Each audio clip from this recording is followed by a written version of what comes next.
Gazette du Togo, une vision sur l'actualité togolaise et sur le monde.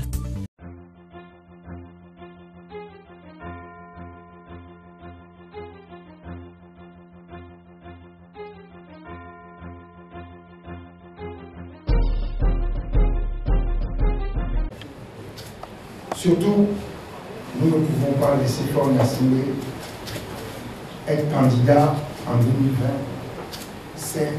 Ce n'est pas possible. Personne ne l'accepte au Togo. Donc il n'est pas question que nous l'acceptions. Et il n'est pas question que nous l'acceptions. Donc nous avons donné la réponse que à la question posée par le facilitateur, jusqu'où vous pouvez aller. Quand on va à des discussions, des fois, on lâche certaines choses. La question qui concerne le retour à la Constitution de 92, les éléments essentiels concernent les conditions d'éligibilité du président de la République, la limitation de mandat, avec la mention en aucun cas que nous ne lâcherons jamais.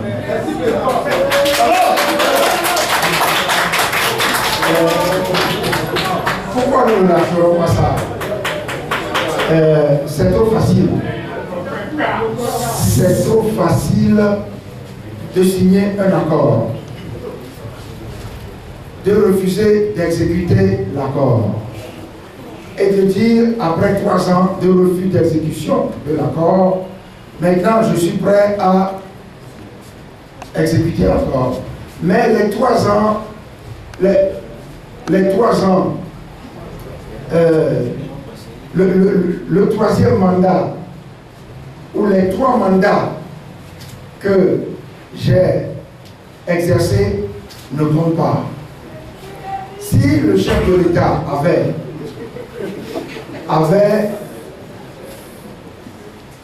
exécuté l'accord politique global, il aurait, à partir de 2015, il ne serait plus candidat. Il aurait fait 2 mandats. Alors, il refuse de mettre en œuvre l'accord politique global et il revient dire, maintenant j'accepte et les 3 mandats que je viens de faire, donc que je ferai en 2020, compte pour du beurre. Et après, on peut discuter, je suis prêt à faire éventuellement encore 2 mandats. Ça, il se trompe. Il se trompe. On n'acceptera jamais. Jamais. Mais si je le dis, c'est parce que je compte sur vous.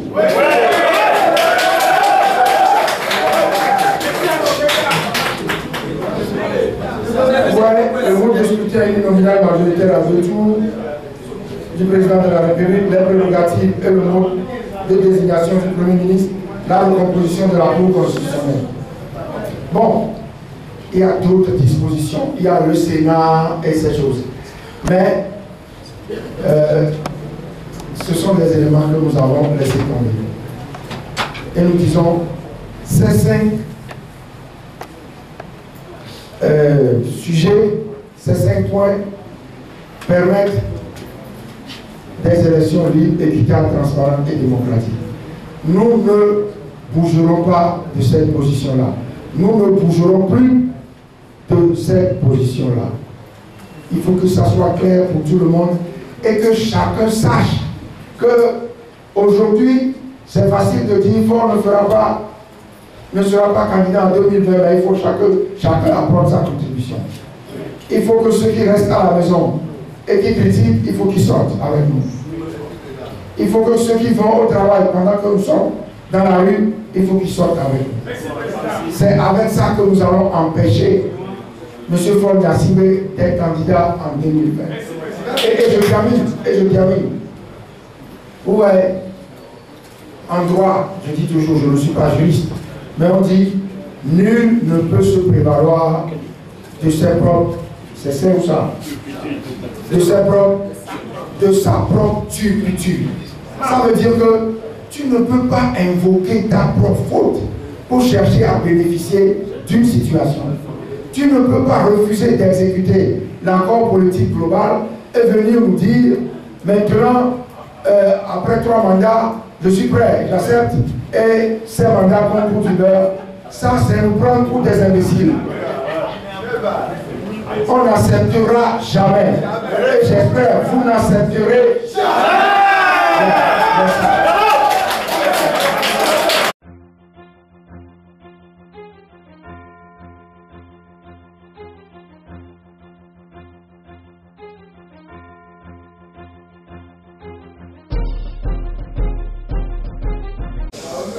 C'est vraiment immoral. Et Jean-Pierre est en train de me souffler que c'est une escroquerie politique de la part du port national que de vouloir exiger maintenant de continuer à être candidat aux élections, d'envisager même qu'il puisse s'octroyer un 4e mandat. C'est vraiment immoral. Et on est obligé, s'il maintient cette position, de conclure qu'il manque profondément d'éthique politique et il n'est pas qualifié pour continuer à diriger ce pays. Dans tous les cas, nous ne pouvons pas prendre cette responsabilité de l'autoriser à se présenter aux élections. S'il pense pouvoir passer par-dessus les cadavres des Togolais pour le faire, il n'a qu'à prendre cette responsabilité pour le faire. Il est placé désormais face à son destin. Il est le seul à pouvoir faire le choix de sortir par la grande porte ou par la petite. Et il y a une question qui veut savoir qu'est-ce que nous allons continuer à exiger s'il y a une manifestation. Mais écoutez, nous n'avons pas renoncé à la revendication relative au retour, à la restauration de la Constitution de 92. Si vous avez fait attention, le président facilitateur nous a demandé est-ce que ça ne peut pas se faire par la réintégration des dispositions qu'on a ôtées de cette Constitution, de celles qu'on a modifiées. Nous avons dit oui, parce qu'effectivement, pour nous, on a toujours dit que le retour peut se faire de 2 manières. Ça peut se faire par une loi qui abroge tout ce qu'il y a eu comme modification, ou bien ça peut se faire par la réintégration des dispositions qui ont été enlevées, ce qui naturellement aura des conséquences sur un certain nombre d'autres dispositions de la Constitution. Et c'est là où je voudrais répondre à la question de savoir, nous parlions de 47 articles, comment en est-on venu à 5? Le problème, c'est que les modifications là qui ont porté sur ces 5 points auxquels il faut ajouter la création du Sénat, eh bien, ça a généré des conséquences sur d'autres dispositions. C'est tout ça qui nous a amené à avoir le chiffre total de 47 articles à retoucher. Maintenant, si le régime revient à la raison, s'il comprend qu'il n'a pas à faire d'une condition préalable l'exigence de participation de M. Faure à l'élection présidentielle de 2020 et qu'il accepte le principe du retour à la Constitution de 92, quand on aura réintégré ces 5 points-là, on devra nécessairement retoucher les autres articles sur lesquels ces dispositions ont eu des conséquences. Donc, voilà comment il faut comprendre les choses. Maintenant, Vous nous demandez, mais si nous reprenons les manifestations, nous allons continuer à exiger quoi? On va continuer, s'il n'y accède pas, à exiger le retour à la Constitution de 92. On va continuer à maintenir nos exigences, mais là où le chef d'État actuel court un risque, c'est qu'il ne partira plus par la grande porte. Il partira par la grande porte.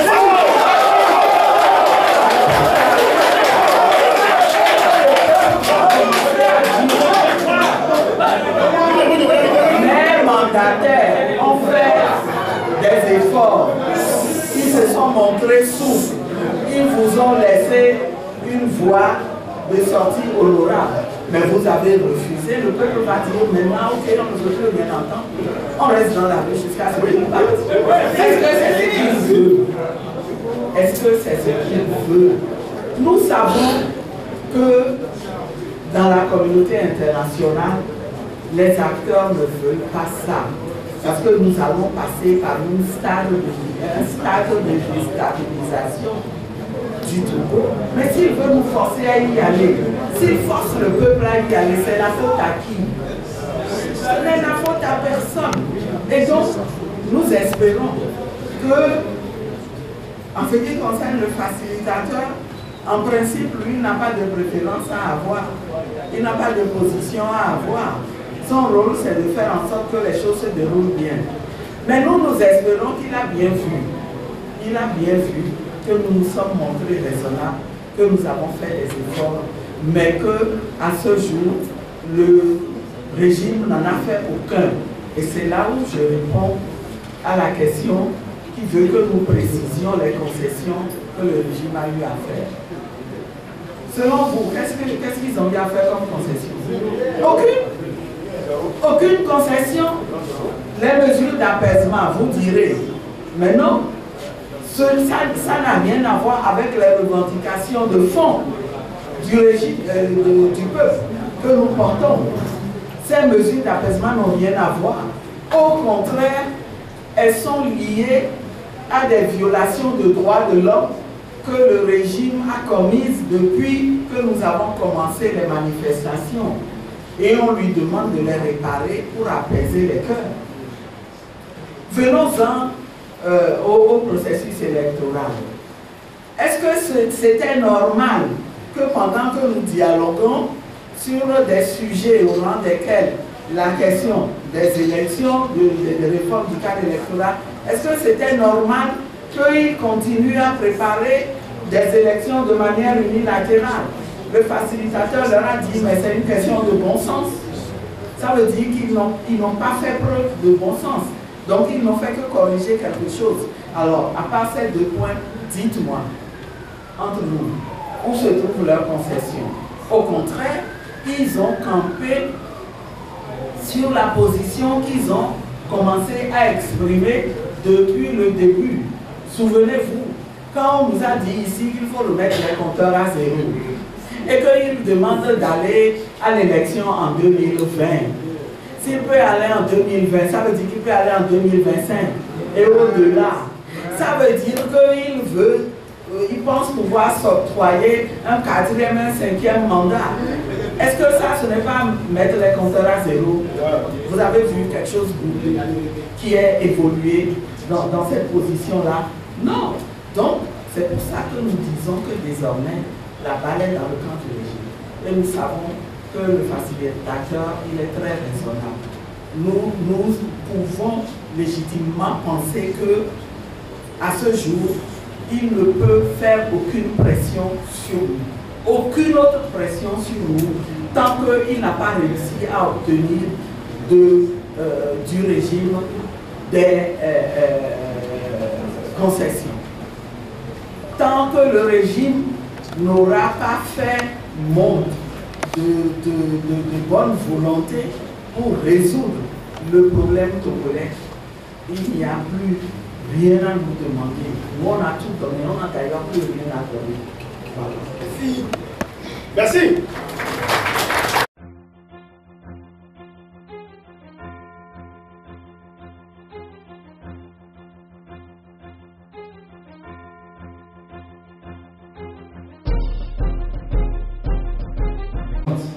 que chacun défende ses positions.